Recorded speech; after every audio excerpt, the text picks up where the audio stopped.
c'est que je vais enrichir en fait ma base de données SRM avec de la donnée externe. Donc là, en fait, je vais aller ce qu'on appelle scraper de la donnée sur des sites internet, sur des bases de données externes.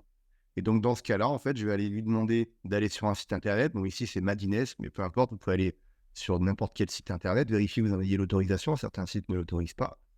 On récupère la donnée et on l'envoie dans OpenAI et il nous en fait un résumé ou bien il nous la met sous le format que je veux pour l'intégrer correctement dans ma base de données SRM. L'idée, en fait, c'est d'enrichir vos données pour faire de l'analyse prédictive, donc sur la performance fournisseur, l'optimisation en temps réel des relations fournisseurs. Imaginez que vous ayez une alerte en permanence sur les différentes actualités de votre fournisseur. Le fait qu'il se fasse racheter ou le fait qu'il soit en liquidation, peu importe la raison, vous avez l'information qui est collectée avec de l'automation, qui est ensuite, avec cette automation, euh, en anglais c'est curated, qui est, j'ai oublié le terme en français, mais en gros qui est analysé, qui est nettoyé par l'intelligence artificielle pour vous en faire une synthèse et vous mettre une alerte par priorité d'alerte, etc. Intégration des feedbacks et des évaluations. Donc imaginez que vous demandez à tous vos clients internes de répondre, l'IA va tout récupérer, qui est assez nu. Merci Anna.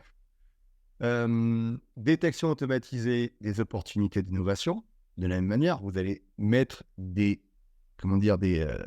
alertes sur certaines technologies, sur certains fournisseurs, etc.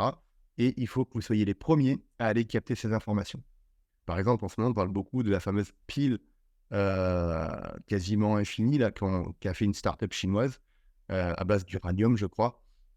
À mon avis, il y en a beaucoup qui doivent se jeter dessus. Ça a la taille vraiment d'un...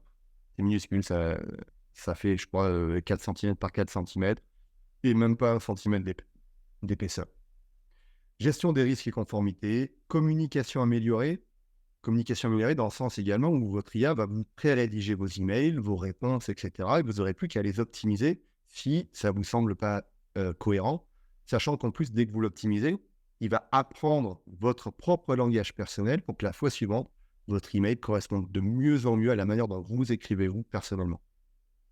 Et bien entendu, ça vous crée des tableaux de bord personnalisés pour avoir des alertes, des rapports visuels.